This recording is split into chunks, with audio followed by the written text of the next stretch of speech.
miongoni mwa dakika ya 60 kwenda 70. Bwana, kwanza mmefurahika vipi? Maana ni rekodi yenu kubwa sana kupata ushindi mechi ya kwanza, ndio leo imeanza kutengenezwa. Ya kwanza kabisa tupende kumshukuru Mwenyezi Mungu na Yanga wote kwa sababu hii mechi tulikuwa tunasubiri kwa hamu, na hichi kilichotokea tumeweza kufurahishwa kwa hali ya juu. Kikubwa mechi ilikuwa ya kimkakati, kwa sababu mechi kama hizi kila mmoja manake anatakiwa ashinde nyumbani. Kwa hiyo sisi kama Yanga uwanja wetu nyumbani, tunashukuru Mwenyezi Mungu tumetumia vema na tumeweza kuibuka na ushindi wa goli moja na kuibuka na pointi 3 muhimu ambazo zinatufanya tuwe na confidence kuelekea mechi zinazofuata. Walikuwa hawana imani na nyinyi kwamba mungeweza kuvuna walau alama 3 muhimu, maana ilikuwa inaonekana ni wazi baada ya kupangiwa na Warabu tu, ikaonesha ni wazi kama mlikuwa mna kidete hivi, na baadhi ya watani wenu walikuwa hawaamini kabisa kama mtapata matokeo ya kuvuna walau alama 3 muhimu. Ya ni kweli, kila mmoja ratiba ya makundi ilipotoka, kila mmoja manake Yanga alishakatia tamaa, lakini Yanga ina uongozi ulio makini, ulio timamu, na Yanga ina wachezaji wanaojitambua, wachezaji wenye quality ya hali ya juu. Kwa hiyo mpira ni mchezo wa wazi. Kila mmoja leo ameona jinsi gani Yanga walivyo perform vizuri mpaka kuweza kupata goli moja na kuibuka na point 3 muhimu. Kwa hiyo kwangu mimi siangalii nani anasema nini, nani anaongea nini. Kikubwa mimi ninachoangalia timu yangu ipate matokeo tuweze kusonga mbele. Kwa quality ya Yanga, watu walikuwa wanamzungumzia sana Prince Mperemelela Dube kwa kukosa nafasi nyingi za magoli, lakini leo hatimaye amekosa nafasi moja, ya pili akaweka kamba. Mimi naamini kila mchezaji anajifunza, na Dube sio kwamba anapenda kukosa zile nafasi, lakini inatokea sababu ndio mchezaji. Lakini kama wana Yanga, manake mwalimu ameendelea kumwamini. Sio mwalimu huyu tu, hata yule mwalimu aliyopita, manake alikuwa anakosa nafasi lakini mwalimu anaendelea kumwamini. Kwa hiyo manake kule kuaminiwa ndio kunamjengea confidence.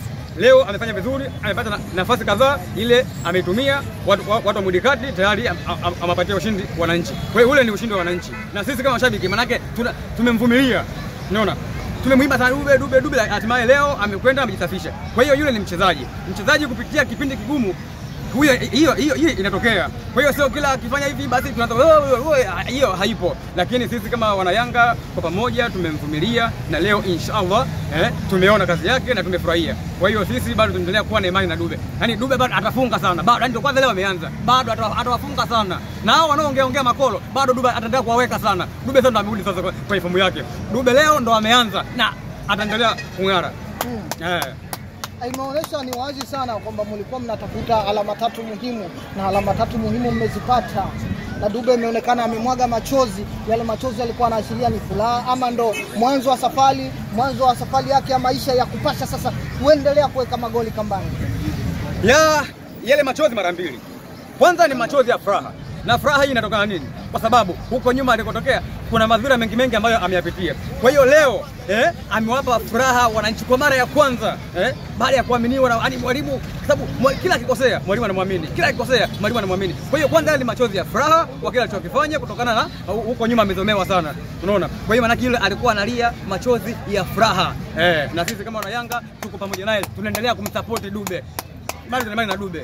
Yanga inaonekana imebadilika baada tu kuondoka kwa Romain Folz. Sasa hivi mmeanza kuonja machungu ya utamu wa furaha, kwa sababu mwanzo mlikuwa mnapitia machungu. Mpira unaonekana, pasi zinaonekana, pressing ambayo tulikuwa tumezoea Dar es Salaam Africans, sasa hivi inaonesha ni wazi inarudi ile ya Yanga iliyozoeleka, tofauti na ile ya kipindi cha mpito cha Romain Folz. Mimi naamini hata hiyo Yanga ya miaka 4 ilikuwa aiadapt mazingira kwa haraka. Sisi tulitoka katika kipindi cha usajili. Kwa hiyo manake unapoanza msimu mpya lazima unahitaji muda ili kuweza kuadapt mazingira. Kwa hiyo manake muda hauko bado. Sasa muda umeshafika. Wana Yanga tutafurahi sana. Na nikwambie tu, wale waliozoea kukimbia mwaka watakimbia tena. Na watakimbia sana kwa Yanga hii. Moto umeshaanza kuwaka. Bado watu watateseka sana. Kwa hiyo sisi tunashukuru Mwenyezi Mungu kwa imani tulionayo, mwalimu tulionayo ana uzoefu wa hali ya juu, mwalimu mwenye experience, mwalimu ambaye anajua sana na anajua Afrika. Kwa hiyo kikubwa kuelekea hizi mechi za kibingwa, hizi mechi za kimkakati, kwa maana kila mmoja anashinda nyumbani kwake. Kwa hiyo sisi leo hii tulimandi kupata matokeo katika uwanja wetu wa nyumbani. Na sisi tumemwangalia mpinzani wetu. Huyu sisi, labda nikwambie ndugu mwandishi, huyu sisi tunaruka naye. Hapa tumembonda na kwake tunaenda kumbonda. Yaani ule sisi tuko naye nje ndani huyu. Tumembonda kwetu na kwake tunaenda kumbonda. Unataka kusema yeye anatoa alama 6 kwenu? Yaani sio kwa kutaka, lazima afusiwe. Yaani atake astake. Tunachukua alama 6 kwake. Na alafu tunasubiri yule sijui yeye Kabwili. Sisi hatujui. Yaani lazima Waarabu wawili wanapigwa njiani na Yanga. Mimi nakwambia, mimi niko hapa. Unaipa jina gani ile pasi ya Mudathir haya basi iliyoenda kwa Prince Dube na kuweka kamba?